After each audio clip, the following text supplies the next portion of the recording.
लेकिन अब स्थितियां बदल गई हैं।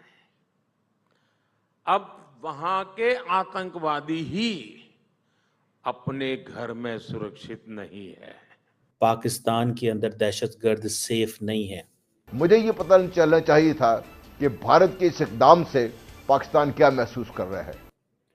मतलब वो ये कह रहे हैं कि वो लोग जो कश्मीर में या वो लोग जो इंडिया में हमले करते थे, आज वो पाकिस्तान में महफूज नहीं हैं। तो उनको कौन टारगेट कर रहा है? यानी कि हम टारगेट कर रहे हैं। चलो अगर वो सोशल वर्क समझ के कर रहे हैं कि जी ये लोग जो है ये टेरर ग्रुप के लोग हैं और इनको मार देना चाहिए, दहशतगर्द हैं, ये टेररिज्म करते हैं, भारत में भी करते हैं और जगह भी करते हैं, दूसरी कंट्रीज में भी करते हैं, तो इनको टपका देना चाहिए। अब वो इंडिया को पहले अनसेफ करते थे, अब हमने उनको अनसेफ कर दिया। This is what he said. यानी कि जैश मोहम्मद और दूसरे कई टेरर ग्रुप्स जो पाकिस्तान से ऑपरेट करते हैं, उन लोगों के उनके जो लोग हैं यानी कि उनके जो मेंबर्स हैं जो उनके लिए काम करते हैं, उनमें से 20 से 21 लोगों को 2 से 3 साल में मारा जा चुका है। सऊदी अरेबिया ने तो मोदी को सबसे बड़ा एजाज दिया है उनका, और यूएई ने सबसे बड़ा मंदिर बनाया है उसका। 6 मिलियन हिंदूज हैं। नाउ ये जो क्वेश्चन है, ये जो नैरेटिव है जो प्राइम मिनिस्टर मोदी और उनकी पार्टी और सारे का सारा भारतीय मीडिया जिसको चला रहा है, क्वेश्चन ये है कि इसका पाकिस्तान की तरफ से कोई रिस्पांस नहीं है। और मोदी साहब के इस इकदाम ने जो कल उन्होंने किया है, पाकिस्तान में लोग आ रहे हैं, टपका रहे हैं और फिर निकल जा रहे हैं। मतलब ये कि आते हैं, मारते हैं और उसके बाद चाय पिए बगैर ही वापस चले जाते हैं। जय हिंद दोस्तों, स्वागत है एक और वीडियो में। दोस्तों, प्रधानमंत्री नरेंद्र मोदी ने पाकिस्तान का नाम लिए बगैर चुनौती देते हुए कहा कि भारत अब बदल चुका है, आतंकवादी अब अपने घरों में भी सुरक्षित नहीं रह पाते हैं। हिंदुस्तान टाइम्स लीडरशिप समिट में शनिवार को प्रधानमंत्री मोदी ने आतंकवाद, विकास और उनकी सरकार की नीतियों पर विस्तार से चर्चा की। अपने उद्घाटन भाषण में उन्होंने कहा कि अब आतंकवादी अपने घरों में भी सुरक्षित नहीं है, यह भारत की सुरक्षा में आई मजबूती का प्रतीक है। प्रधानमंत्री मोदी ने मुंबई के 26/11 आतंकवादी हमले की रिपोर्ट का उल्लेख करते हुए कहा, आज मैंने एक प्रदर्शनी में 26/11 के हमले से जुड़ी रिपोर्ट देखी। उस समय आतंकवाद भारतवासियों के लिए एक बड़ा खतरा था और लोग खुद को असुरक्षित महसूस करते थे। उन्होंने यह भी कहा कि अब स्थितियां बदल चुकी है, अब आतंकवादी अपने घरों में भी सुरक्षित महसूस नहीं करते। दोस्तों, भारत के वज़ीर-ए-आज़म नरेंद्र मोदी ने एक लीडरशिप समिट हुई है 14 से 16 नवंबर, उसमें खिताब किया और ये हिंदुस्तान टाइम्स की लीडरशिप समिट थी। मीडिया ने इसको थोड़ा सा पिक किया और थोड़ा सा नहीं किया, और जो लार्जली जो हेडलाइंस बनी है इंडियन मीडिया के अंदर वो यही बनी है कि आज पाकिस्तान के अंदर दहशतगर्द सेफ नहीं है। मतलब वो ये कह रहे हैं कि वो लोग जो कश्मीर में या वो लोग जो इंडिया में हमले करते थे, आज वो पाकिस्तान में महफूज नहीं हैं। तो उनको कौन टारगेट कर रहा है? यानी कि हम टारगेट कर रहे हैं। This is what he was saying. So वो जो उन्होंने पर्टिकुलरली 26/11 का रेफरेंस दिया कि 26/11 के जो मुंबई टेरर अटैक्स हुए, उसमें जो जो जिसे वो कहते हैं ना, जो वो कहते हैं जो इंडिया को अनसेफ करते थे, अब वो इंडिया को पहले अनसेफ करते थे, अब हमने उनको अनसेफ कर दिया। This is what he said.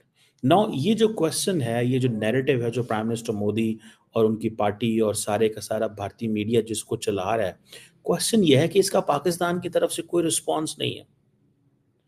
And nobody wants to talk on this, nobody wants to respond on this.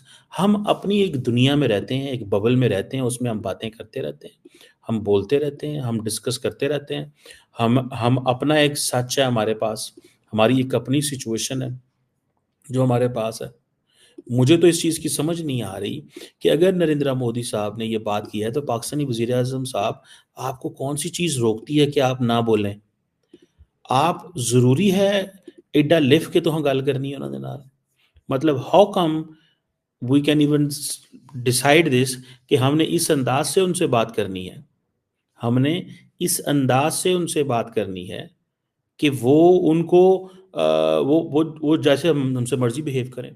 मिसाल के तौर पे डॉक्टर जयशंकर साहब आए पाकिस्तान, पाकिस्तान के वज़ीर-ए-आज़म साहब ने उनको बहुत अच्छा वेलकम किया, फॉरेन मिनिस्टर रिस्पेक्ट दी एयरपोर्ट पे।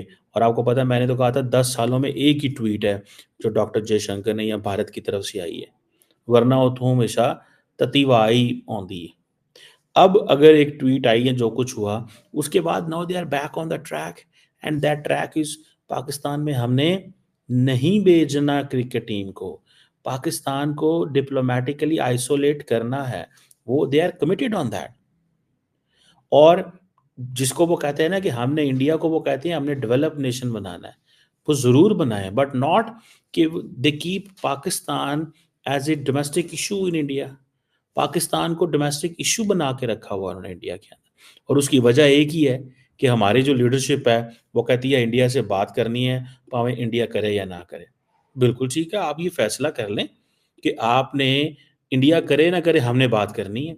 अगर तो ये मोटिव है तो फिर बात नहीं होगी। मैंने आपके कई दफ़ा पहले भी बात की है that we should give signals, we should talk to them, we should let them know कि हाँ जी, आप क्या चाहते हैं। उन्होंने बता दिया है, वो हमसे चाहते हैं कि भाई हमने अपनी मर्जी करनी है, this is what they want. Founder member of terrorist organisation Jaish e Mohammed कौन है? मौलाना मसूद अजहर। उसका एक कजन है, रिलेटिव है, हामिद सूफी, जिसको बोलते हैं हामिद गाजी। उसको किसी ने आके ठोक दिया बजौर पाकिस्तान के अंदर। अब उसको कैसे ठोका, क्या ठोका, रोड के बीच में जा रहा था, उसको किसी ने ढिचकियां करा और गायब हो गया वहां से।